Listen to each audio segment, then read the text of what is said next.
السلام علیکم، میں ہوں عامر فیاض۔ ایک نئے ایپیسوڈ کے ساتھ تمام لوگوں کو خوش آمدید کہوں گا۔ پاکستان میں گرتی اکانومی بہت بڑا المیہ ہے۔ یوتھ پاکستان کو چھوڑ کے جا رہی ہے۔ آج ہی پاکستان کے برے حالات کیوں ہیں؟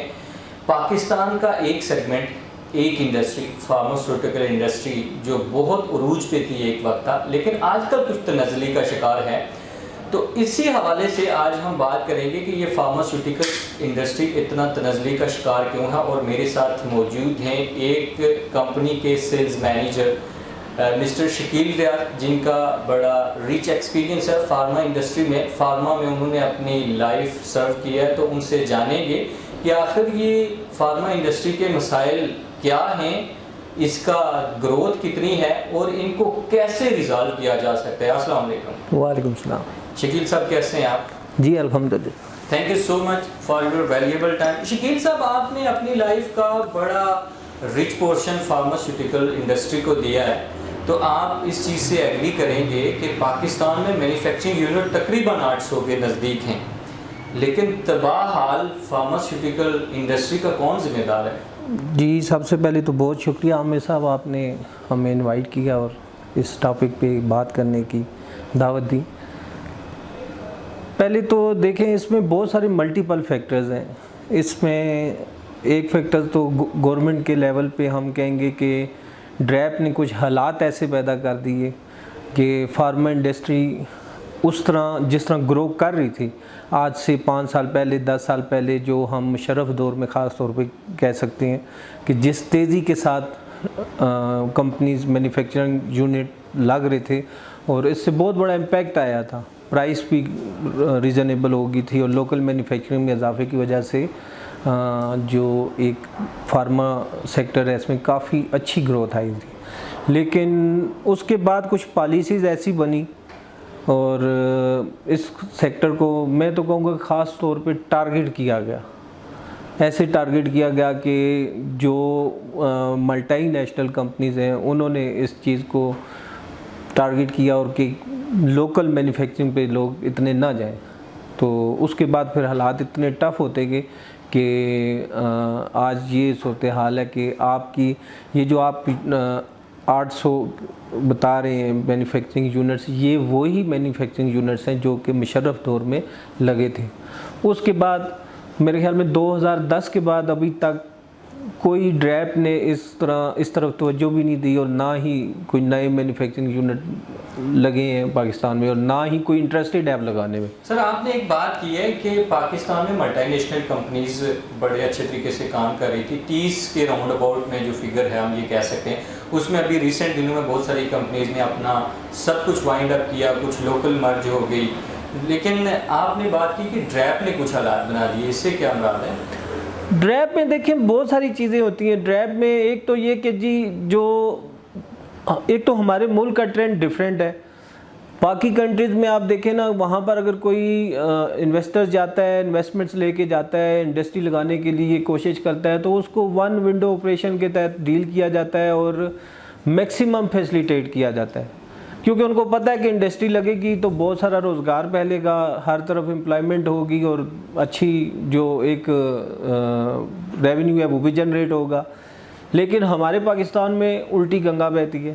یہاں پر یہ مسئلہ ہے کہ جی اگر کوئی فیکٹری لگانا چاہے بھی تو اس کو اتنا زیادہ مینٹلی ٹارچر کیا جاتا ہے، اس کو اتنے زیادہ NOCs لینے پڑتے ہیں کہ پھر وہ دن بدن ایٹ دی اینڈ وہ بندہ یا تو وائنڈ اپ کر کے بھاگ جاتا ہے، یا پھر وہ کاغذوں کی حد تک پروجیکٹ ریڈی ہوتا ہے تو اس کے بعد اس کی بس ہو جاتی ہے۔ یہ آپ نے بالکل ٹھیک کہا کہ پاکستان میں حالات ایسے بنا دیے جاتے ہیں، لیکن یہ فیکٹ ہے کہ 3.2 بلین کی جو انڈسٹری ہے وہ اتنا برے حالات میں ہے۔ گورنمنٹ کا اس میں انٹرسٹ بالکل نہیں ہے، اور تقریباً ہر سال میں ہم یہ کہہ سکتے ہیں کہ 15% جو گرو کر رہی ہے۔ آپ کیا سمجھتے ہیں کہ پاکستانی انڈسٹری میں آلموسٹ کتنے لوگ کام کرتے ہوں گے؟ دیکھیں، میں اگر میرا پوائنٹ آف ویو اس بارے میں آپ پوچھتے ہیں نا، تو فارما انڈسٹری ایک واحد ایسی انڈسٹری ہے کہ اس میں ایک تو وہ طبقہ ہے نا کہ جو اس کی پروموشن اور مینوفیکچرنگ اور یہ چیزیں کر رہا ہے، لیکن آپ اگر ایک اس کو آگے تھرڈ پارٹی جب اینڈ یوزر تک پروڈکٹ پہنچتی ہے تو اس وقت تک آپ دیکھیں نا کہ جو آپ کی سپلائی کرتے ہیں لوگ، جو ایون کہ ڈرائیور حضرات جو گاڑیوں میں ڈرائیو کر کے مختلف جگہوں پہ مارکیٹس میں جا کے سپلائی کرتے ہیں، وہ بھی فارما انڈسٹری کی ہی بدولت وہ چل رہا ہوتا ہے. کیونکہ ظاہر ہے ڈیمانڈ بنتی ہے تو تبھی آگے چیزیں چلتی ہیں. تو میرے خیال میں کہ آپ اس کو اگر سمجھتے ہیں نا کہ کسی بھی اکانومی کا جو 30 to 40% رول جو ہے نا وہ آپ کی فارما انڈسٹری جو ہے وہ سپورٹ کر رہی ہوتی ہے. اور میرے خیال میں پاکستان میں بھی بالکل ایسا ہی ہے، لیکن مسئلہ یہ ہے کہ ہم اس سیکٹر کو یوز نہیں کر رہے، اتنی توجہ اس پہ دی نہیں جا رہی، بلکہ ڈے بائی ڈے اس کو اتنا پریس کیا جا رہا ہے، اس کو اتنا زیادہ آپ کے خیال میں فارما انڈسٹری ایک تنزلی کا شکار کیوں ہے؟ ایک پوائنٹ آپ بتائیں کہ ایسا جو آپ سمجھتے ہیں کہ جو بہت خطرناک ہے. دیکھیں اس میں میرے خیال میں جو سب سے بڑا آپ کا ریزن ہے نا، آپ کی جو ڈرگ ریگولیٹری اتھارٹی ہے نا، وہاں پہ جو ایک ان کمپیٹنٹ لوگ بیٹھے ہوئے ہیں، میرے خیال میں یہ آپ کی سب سے بڑی ریزن ہے.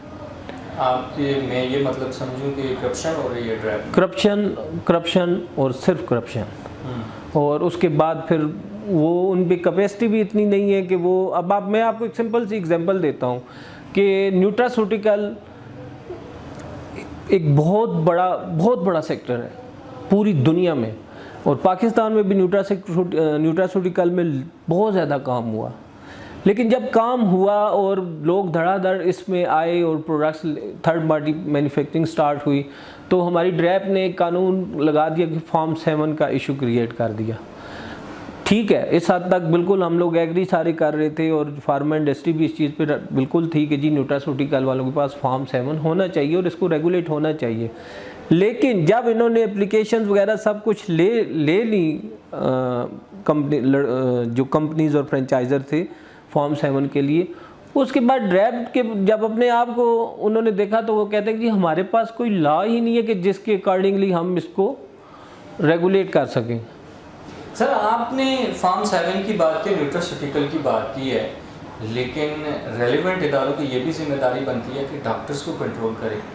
ایسا بھی دیکھنے میں آتا ہے کہ ڈاکٹر بھی غیر معیاری ایکٹیویٹیز میں انوالو ہوتے ہیں. بالکل آپ کیا سمجھتے ہیں؟ آپ کی بات بالکل صحیح ہے کہ اس میں کوئی شک نہیں ہے کہ یہ بہت بڑا المیہ ہے کہ ایک ایک ڈاکٹر کی چیئر پہ بیٹھ کے وہ اس طرح کی حرکتیں کرتے ہیں کہ اب آپ کو کیا بتائیں، ہمیں تو بتاتے ہوئے بھی وہ شرم آتی ہے کہ وہ تو بالکل ایک عجیب سی بات ہے.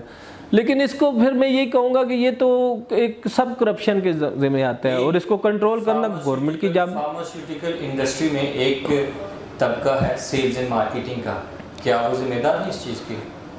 دیکھیں سیلز اینڈ مارکیٹنگ والے جو ہے نا، وہ جب آپ کو ایک دیکھیں، میں سیلز کی اچھا آپ نے کویسچن کیا ہے، بلکہ میں تو خود سیلز کا بندہ ہوں.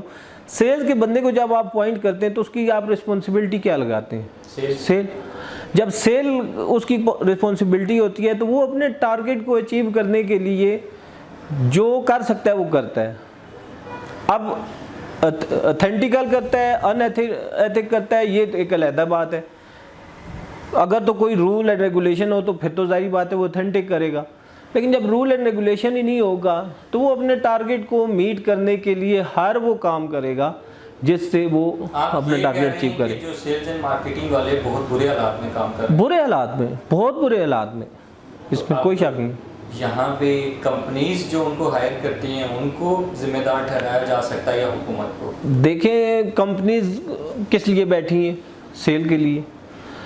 اس میں تو جو ٹوٹلی اس پہ رسپانسبل سمجھتا ہوں وہ حکومت ہے، کیونکہ گورنمنٹ ایسے لاز بنائے، ایسے ایکٹ بنائے. ویسے پڑوسی ممالک میں، بلکہ مجھے کل بات ہو رہی تھی کہ افغانستان جیسے ملک میں بھی ڈاکٹرز کے لیے ایک کرائٹیریا بنا دیا گیا ہے کہ ایک او پی ڈی کتنی وہ کر سکتے ہیں اور فی کتنی پیشنٹ سے وہ چارج کر سکتے ہیں گورنمنٹ لیول پہ.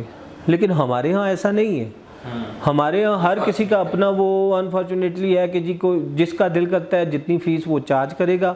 اور او پی ڈیز آپ جا کے دیکھیں 50 60 پیشنٹ 100 پیشنٹ جو ہے وہ ایک ڈاکٹر چیک کر رہا ہوتا ہے. اپنی منمانی کی فیسیں رکھی ہوئی ہیں ڈاکٹرز نے. لیکن ایک اور سیلز کے لوگوں کے ریلیٹڈ میرا سوال تھا کہ سیلز اینڈ مارکیٹنگ کے لوگ ہی کسی کمپنی کو, کسی بھی یونٹ کو آسمان کی بلندیوں پہ لے کے جاتے ہیں, لیکن آئے روز اموات ہو رہی ہیں ان کی ایکسیڈنٹ میں, سوشل میڈیا پہ دیکھنے کو مل رہا ہے, اور ان کی ہارٹ اٹیک, ینگ لوگ جن سے ایکسپیکٹ نہیں کیا جا رہا. ویسے موت تو برحق ہے, کسی کو بھی آ سکتی ہے, لیکن ان ایکسپیکٹڈ ہے یہ سب. تو اس میں بھی کہیں نہ کہیں تو کمپنیز کو رسپانسبلٹی بالکل لینی چاہیے, بالکل لینی چاہیے. بلکہ ہم نے تو سجیشن دی تھی کہ ایک فارما گروپ جو ہے وہ بننا چاہیے, اور ان کو آپس میں ایسے مل کر اپنے جو حقوق ہیں, جس طرح باقی جگہ پہ ایک تنظیم بنی ہوتی ہے اس طرح فارماسیوٹیکلز میں بھی ہونی چاہیے کہ وہ کسی پلیٹ فارم پہ اکٹھے ہو کے اپنی وہ کمپنیز کو, ان کمپنیز کی بدماشیوں کو کنٹرول کریں. میرے سر آپ نے جو سوال تھا میں نے اگلا آپ سے یہی کرنا تھا, لیکن آپ نے پہلے ہی بتا دیا. ایون کہ آپ دیکھیں چھوٹے چھوٹے جو لیبر طبقہ ہے, ریڈی بانے, ان کی یونینز ہیں, ان کے جو حقوق کی بات کرتے ہیں. پاکستان کی انڈسٹری جیسا میں نے ذکر کیا 3.2 بلین روپیز کی یہ انڈسٹری ہے, وہاں پہ اتنے ہائی فائی پڑھے لکھے لوگ سیلز اینڈ مارکیٹنگ کی جاب کرتے ہیں, لیکن کوئی آرگنائزیشن نہیں ہے. کیا یہ سوالیہ نشان نہیں ہے پاکستان کی؟ بالکل بہت بڑا سوالیہ نشان ہے. میں آپ کو ایک سمپل سا ایک اس میں بتاتا ہوں کہ کچھ عرصہ پہلے, تھوڑی پرانی بات ہے, کہ 2010 میں ایک ایبٹ آباد کی حد تک لوکل ان کی ڈسٹرکٹ میں وہاں پر ایک یونین بنی ہوئی تھی. آپ یقین کریں کہ اس کا اتنا فائدہ ہوتا تھا کہ ڈاکٹرز کے چیمبر میں بھی آپ کو ٹائم ملتا تھا, اور اس کے علاوہ ڈاکٹرز نے باقاعدہ آپ کے کال ٹائم ڈیسائیڈ کیے ہوئے تھے, اور وہاں پر جا کے آپ بات کر سکتے تھے, اور اس فورم کے تھرو آپ کسی بھی قسم کا مسئلہ, چاہے کمپنی کے حوالے سے ہو یا ڈاکٹرز کے حوالے سے ہو, مارکیٹ کے حوالے سے ہو, آپ ڈسکس کر سکتے تھے. لیکن انفارچونیٹلی اس کو کنٹینیو نہیں کیا گیا اور باقی جگہوں پہ نہیں لایا گیا. میرے خیال میں اس کو ہونا چاہیے. اور وہ آرگنائزیشن ابھی بھی ایگزسٹ کرتی نہیں, ابھی میرے نالج میں ابھی نہیں ہے, میرے خیال میں ابھی وہ ایگزسٹ نہیں کرتی. آپ کیا سمجھتے ہیں اسی پوائنٹ کو لے کے کیا کیا جا سکتا ہے, کیسے لیکچر کیا جا سکتا ہے؟ میرے خیال میں دیکھیں, فارما کے گروپ بنے ہوئے انٹرنل لیولز پہ, جیسے فارما جاب کا گروپ ایک بنا ہوا ہے, اس میں جابز آ جاتی ہیں, شیئر کر دیتے ہیں لوگ. میرے خیال میں اسی طرح جو سینئر لوگ ہیں, بلکہ میں آپ کی وساطت سے سب کو دعوت دوں گا کہ جو سینئر لوگ ہیں وہ آئیں اور اپنی دیکھیں سیلز اور مارکیٹنگ ٹیم کے بھی جو مسائل ہیں, ہم بھی انسان ہیں, ہمارے ساتھ بھی مسائل ہیں. اور آپ نے بڑی اچھی بات کی کہ جی جب کمپنیز کے بہت زیادہ پریشرز ہوتے ہیں, ڈپریشن میں جاتے ہیں لڑکے, پھر ان بیچاروں کے ایکسیڈنٹس بھی ہوتے ہیں, اموات بھی ہوتی ہیں, ہارٹ اٹیک بھی ہوتے ہیں. بالکل آپ کی بات صحیح ہے. تو اس لیول پہ بات ہونی چاہیے, ایک پلیٹ فارم بنانا چاہیے, اور سارے مل کر اپنے حقوق کی آواز اٹھائیں. جب باقی تنظیمیں اٹھا سکتی ہیں, آرگنائزیشنز اٹھا سکتی ہیں, تو فارما والوں میں کیا پرابلم ہے؟ سر آپ سے لاسٹ سوال ہے کہ آج کل لوگ بہت زیادہ فارما میں جاب کرتے ہیں, اور ان ایکسپیکٹڈلی ملکی اکانومی ایسی ہے, کمپنیز کی بھی مسائل ہیں, تو ان کی جابز جا رہی ہیں. تو اس میں کیا کرنا چاہیے لوگوں کو, کیسے اس ایشو کو ٹیکل کرنا چاہیے؟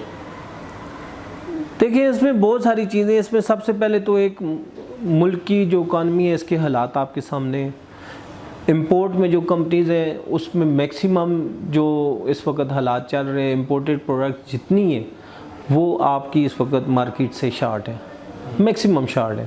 ایون کہ لائف سیونگ ڈرگ تک مارکیٹ میں نہیں ہے. دوسرا, آپ کا جو لوکل مینوفیکچر ہے وہ بھی کسی نہ کسی طرح اس ڈالر اور پاؤنڈ کے ریٹ سے متاثر ہوا ہے, کیونکہ اس کا بھی را مٹیریل کسی نہ کسی شیپ سے باہر سے آتا ہے, اور وہاں پر بھی پرابلم آئی ہے.